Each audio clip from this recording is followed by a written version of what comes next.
So just giving a bit of background, he completed his hifz in his teen years when he was a teenager before going to med school, and he travelled to Damascus and Cairo to increase his Islamic knowledge. He has several ijazah in Qira'ah, and he studied Islamic sciences under his father, who's an esteemed scholar. Outside of work, he holds regular tafsir classes in Masjid al-Falah in Ilford. So, Dr. Yusuf, if we can get it. Sorry, not as flash as the other previous one. I don't have a PowerPoint. Assalamu alaikum wa rahmatullahi wa barakatuh.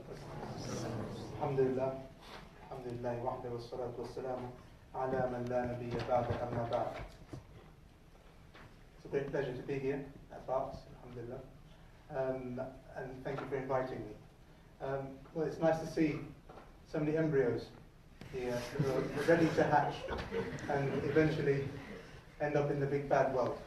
And it's wonderful. Once you graduate, you will see the fruits of your labor, inshallah. You're working very hard at the moment, but you'll see the benefits. And of course, it's difficult, and when you graduate, you'll come to that period in your life between graduation and starting work, a bit like what we had with President-elect Trump, where he had won the election, but he hadn't quite been inaugurated, and we didn't know where we stood. So that's where you'll be during that period of time. And that's the time when you should reflect on yourself, reflect on what you achieve in life, what you want to achieve from your career. And it's a time of dua, of turning to Allah Ta'ala and asking Him for guidance, really, so that Allah guides you towards what is best. So dua like, Allahumma waffiqna lima tuhibbu wa tarda. So Allah, guide us to what you love and what pleases you. After this, you'll start work. And the important thing to remember is your intention. And we've already heard about intentions. And when you start, then think about what you're doing, why you're doing it. Is it just to earn a bit of money? Or is it to serve the creation of Allah? Is it to develop yourself? Is it to help people? Is it to come closer to Allah? And all of these things should be factored in. And then afterwards, you'll begin your work. And one thing to remember is timekeeping. When we work, then of course, one of the key reasons why we work is to earn some money. And we need to ensure that our earnings are halal. So if we turn up at 9:10 instead of 9 o'clock, but we're on the clock from 9 o'clock, then of course that 10 minutes we can't justify. And we're earning money during that time. So we need to be able to be careful about our timings, basically, ensure that we turn up on time. Of course, there will be many times when you leave late, but that's a separate issue. But ensure that you turn up during the times that you are contracted to be there for. And then, of course, you will come across very intelligent, beautiful people. And of course, alhamdulillah, you're young and beautiful. And when you come to the working environment, you'll come across other people you haven't met before, who are very intelligent, beautiful, inspiring, hardworking, driven people. And shaitan will work on you. And so remember the ayah in the Quran where Allah Ta'ala says, قُلْ لِلْمُؤْمِنِينَ يَغُضُّوا مِنْ أَبْصَارِهِمْ وَيَحْفَظُوا فُرُوجَهُم. Say to the believing men that they should lower their gazes and protect their private parts. And similarly regarding the women, وَقُلْ لِلْمُؤْمِنَاتِ يَغُضَّضْنَ مِنْ أَبْصَارِهِنَّ وَيَحْفَظْنَ فُرُوجَهُم. Similar meaning. And then after this, you'll come across your seniors who will sometimes talk down to you. Sometimes they will tell you off, shout at you, make you feel very small. And in the middle of all of this, they might give you some advice as well. And you won't want to listen to those people because you feel hurt and your nafs has been attacked. But remember that our role as Muslims is also to work on our nafs, to work on making it as low as possible and being humble at all times. And if someone gives us advice, whether it's the nurse, and on your first day, believe me, the nurse will know more than you. So remember that if the nurse is giving you advice, don't just think, oh, but I'm the doctor, you're the nurse, what do you know? but rather listen carefully. Because as we see in the hadith, كَلِمَةُ الْحِكْمَةِ ضَالَّةُ الْمُؤْمِنِ. The word of hikmah, wisdom, is the lost thing of a believer. حَيْثُ وَجَدَهَا فَهُوَ أَحَقُّ بِهَا. Wherever he finds it, then he is most worthy of it. It doesn't matter if it's a nurse telling you, or an HCA, or even another medical student. Make sure you hold on to that word of wisdom and learn what you can. You'll also find seniors and some of your peers who are not very nice people. You don't necessarily want to be around them, you don't want to associate with them, but try to look for what is good. Take what is good and leave what is bad. خُذْ مَا صَفَى دَعْ مَا كَرِهَ. Take what is good and leave what is bad, and then move on. There will be times when you are gathered with your colleagues and one of your colleagues isn't present. And inevitably, there will be people talking about that colleague. There will be gossiping.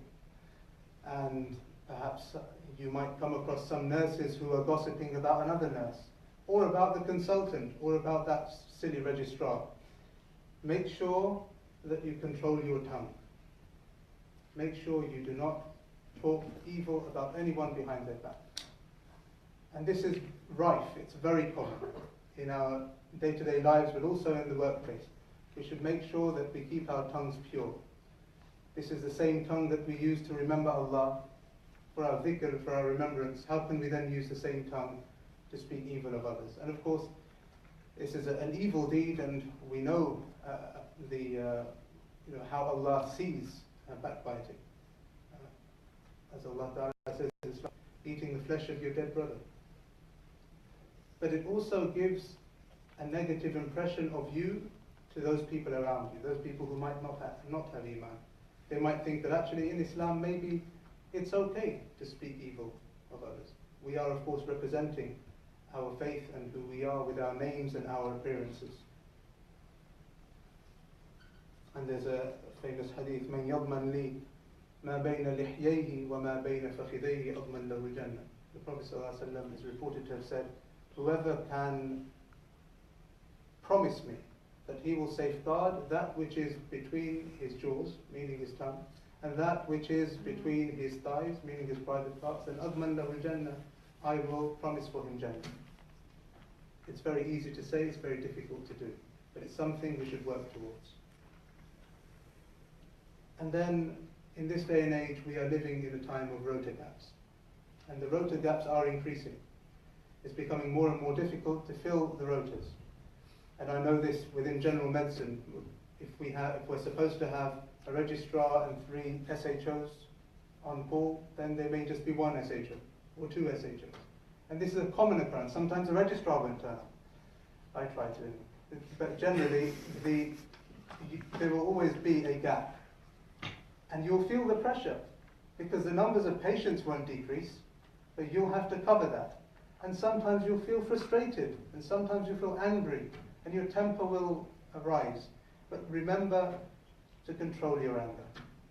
Don't lash out on your colleagues, don't lash out on the patients, and don't lash out also on the nurses. If the nurses come to you asking for something, don't lash out on them.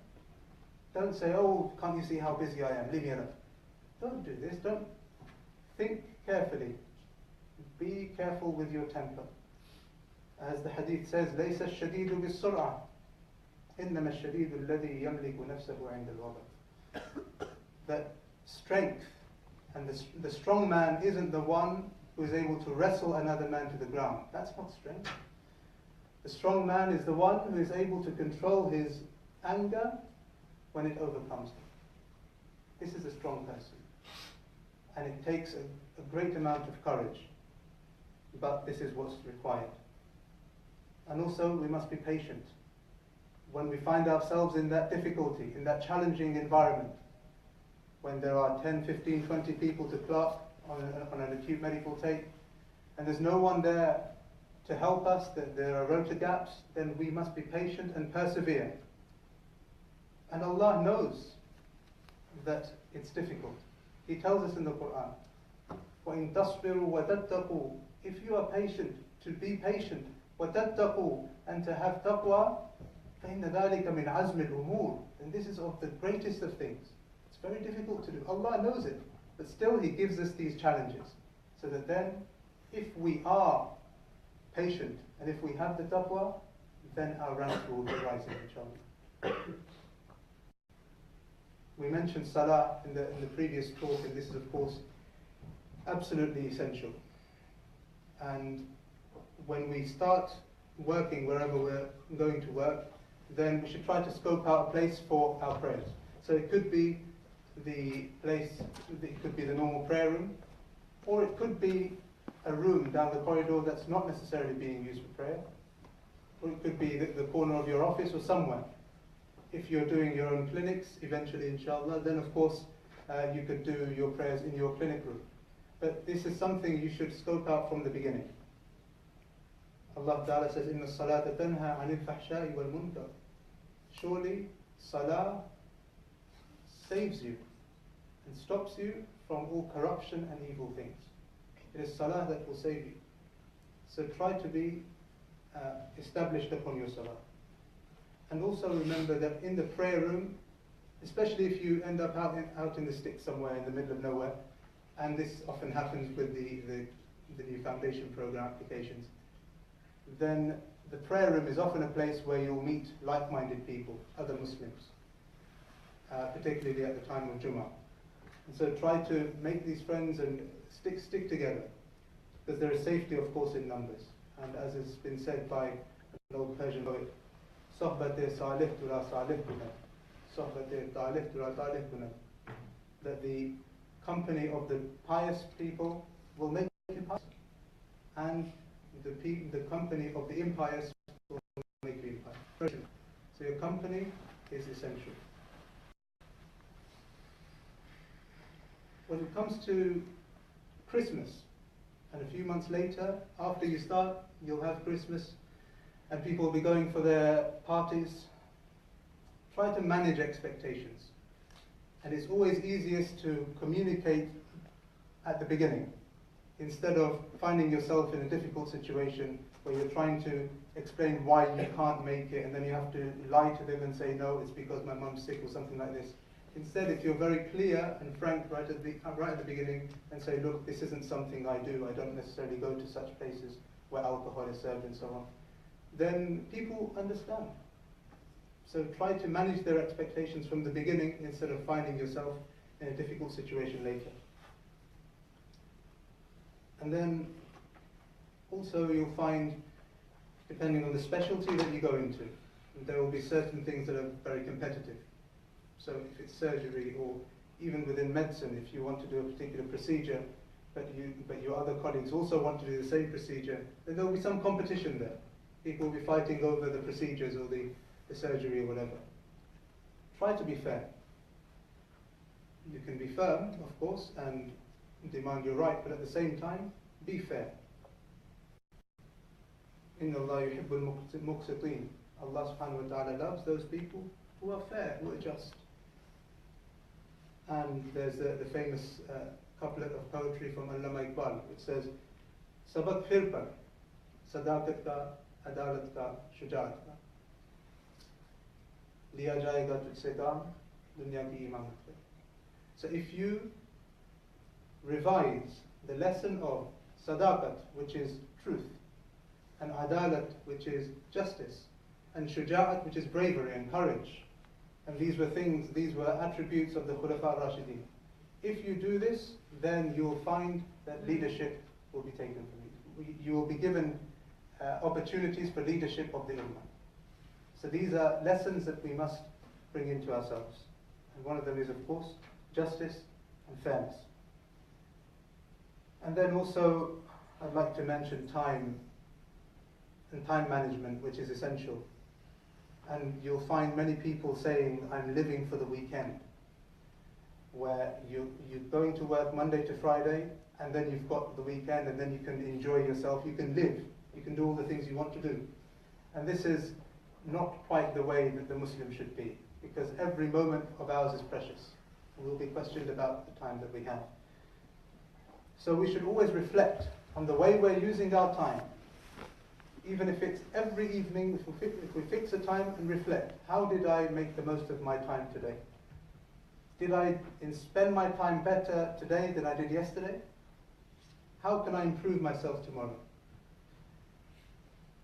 And also, there will be times when you should commit yourself to a certain activity. It's very easy to simply to say, yes, I know that there's a particular circle or a particular class of fiqh or Arabic or something that's happening in such and such a place at this time.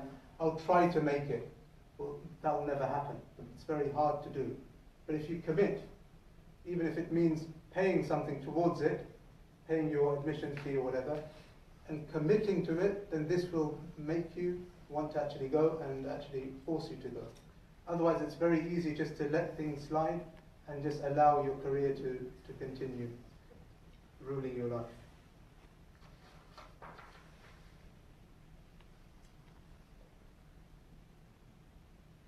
I'd also like to mention my career. So rheumatology is what I do, and alhamdulillah it's a great specialty, of course. And general medicine is great, and I think everyone should do it, particularly because we need lots of medical registrars these days and general physicians. Medicine is great, and the reason I chose it is because I wanted to be a physician. So I heard from our previous speaker that she wanted to be an obstetrician and gynecologist from work experience. I know I wanted to be a physician, but rheumatology came late to me. I wanted to be a physician, but I also wanted a life. And it's a balance, really, that you have to find. So I enjoyed my foundation program rotations in medicine, acute medicine and so on. And then I did core medical training, which lasted 2 years. I did a variety of medical specialties during that time, during which time I also did my MRCP, which you have to do. And then after this, I applied for my, during CT2, I applied for rheumatology training. And these days, if you want to do rheumatology, then you have to do rheumatology with general medicine. That's the general way you have to do it, and that's a 5-year program. Although by the time you all move on to your training, it will be foundation program for 2 years, and then core medical training for 3 years, and then specialty training for 4 years. So the overall time won't change. And the great thing about rheumatology is that it's intellectually stimulating. I get to think, and this isn't something that many specialties are able to do very much.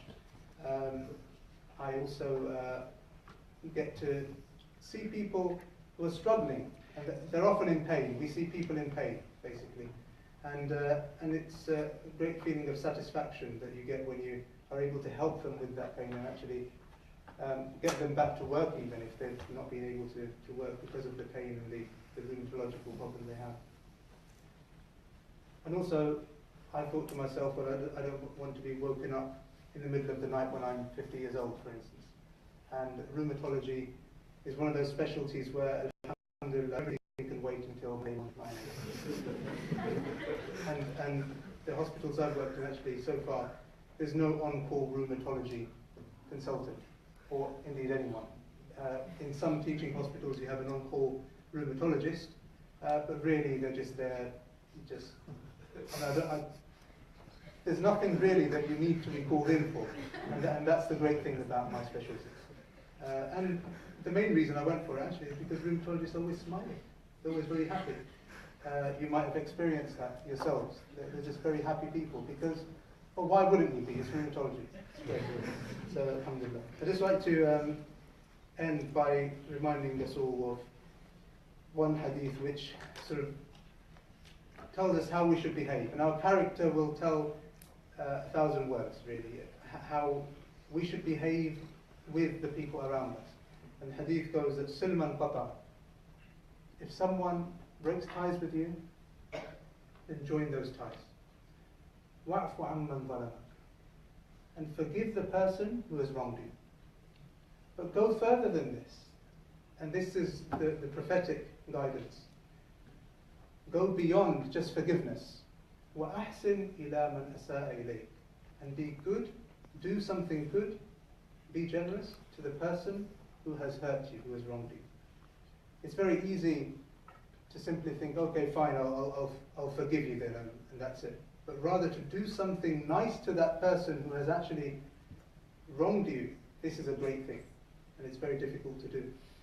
And you'll find many egos within medicine, many egos, and sometimes you will be wronged, but if you are able to find it within yourself to forgive and then to be good, then of course remember that we are in need of Allah's mercy too, and so inshallah Allah will be merciful upon us. We'll conclude inshallah. Are we taking questions now? Maybe we'll do next. Is there any specific questions? Any specific questions? Yes. So you're a Hafiz, not? Alhamdulillah. So it's a bit of a random question, but Yeah. especially in your F1 and F2 and CT1, CT2 training, when do you find the best time to revise Quran? Well, it depends. So if you're living on site, then it's very easy because you're there. If you're traveling, and most of us will travel to work, it usually takes about 20 to 30 minutes. You can read one juz in that time. As a Hafiz, you should be doing at least 3 juz in a day revising. But even if you're doing at least 1 juz, at least that's something to keep you going. You'll find the time, but fix a time. And usually traveling is the best time. Instead of listening to Radio 4 or LBC or whatever. If you recite what the next juz from your Quran, then that's fine. So it's certainly doable. Yes? You probably guess that I'm not a medical student. The concept of doing something because it's potentially relatively easy, Yeah. as opposed to the concept of trying to excel, Yeah. which is clearly much more difficult. Mm. Islamically, should we not try to excel? Yes. Yes, of course, we should excel. We should try to excel. And it's really a personal choice. So everyone is geared towards something different. So I know when I reflect on this for myself, I thought that I can certainly excel within my specialty. So that's one thing you can do, and open up doors for others, and be sort of a role model for others or Muslims who want to come through and so on. So that's one thing you can certainly do. But I have other sort of things I want to do outside of medicine as well. So there will be many who, mashallah, they will go into quite difficult careers which require a lot of time and sacrifice. And that's fine, and that's, as long as that's what they want, then that's okay. For me, I wanted to have time in the evenings, on the weekends, and beyond, so to do other things. So, whether it's teaching or something else like this. So it's entirely a personal choice, really. Yeah. Let's go back to the same question again about whether we should excel or whether we're kind of happy where we are in the conversation. I'm trying to excel too. The question is, what factors do you think are relevant when considering excelling in medicine or excelling in somewhere else? Because everyone's got interest outside medicine, just like yourself. What do you think is more important to excel in medicine or outside? Or because there's certain specialities where you kind of need to spend more time to excel within that field, just cardiology, surgery, and things like that. Or do you think it's more important to go for something else in medicine which you can excel for and have the opportunity to excel outside medicine as well? What factors involved do you think? As I say, I think it's a personal choice, and it's possible perhaps our last speaker might touch on this. Yeah, all right. But I just think that it is a personal choice, really, and I think there's nothing wrong with excelling within medicine and pushing yourself and reaching the top of whatever specialty you go into. And so if there's nothing wrong about that. There's nothing wrong also in not going for a particular difficult specialty and excelling in that way. I don't think there's anything wrong with either of them. It's a personal choice. But it's important for each person on their own to reflect. And also eventually, once you're Once you've graduated, maybe a couple of years down the line, or before that, you'll want to get married as well, and then you'll have to take your partner through that process as well. So it requires discussions within the family, mashwara, taking advice from people close to you, and so on. So it's all of these things are there to be considered, but there's nothing wrong with trying to excel. So. Do you think it's Islamic okay to just excel in medicine? Well, just excelling in medicine, what does that mean? Just Because of course, if you're excelling in, say, surgery or cardiology, whatever it might be, then of course, as long as you've got your intentions in the right place, as long as you're doing, if you're seeing your patients and you're seeking guidance from Allah and help from Allah and so on, this can be perfectly Islamic. Excelling in medicine can be excelling in Islam. There's nothing stopping you. So that's why it's important for you to reflect on yourself and what's important for you in terms of enjoyment and fulfillment. That you can find, as long as your intention is correct, then you can find your path to salvation and so on in excelling in whatever. Yeah. So you mentioned how you shouldn't dig yourself a ditch from day one. For example, issues on in your first glance on Christmas. Yeah. For example. Yeah. And what would you advise those who are falling into that ditch? Well, yeah, That's we're looking at one side of the spectrum. What about others who are already falling into that ditch? What would you advise to get out of that situation? What should you do? I see. Well, the first thing is to understand that you are in that ditch. And that's often the biggest difficulty, isn't it, actually? Recognizing where you are. And again, it comes to that self-reflection and thinking to yourself, where am I? What am I doing? And then afterwards, seek guidance from Allah. It will come. But firstly, recognizing where you are. Afterwards, inshallah, will happen. And then, as I say, clarity and openness is very important. Not being ambiguous in your speech. Ya ayyuhalladhina amanu taqullaha wa qulu qawlan sadida. Oh, you believe, fear Allah, and speak a straight word. Be clear in your speech. Don't be ambiguous. Don't go around the houses or beat about the bush. Speak clearly, and you'll find actually the door's open for you. So communicate with your seniors, your consultant or the head nurse or whoever, and you'll find things open up for you.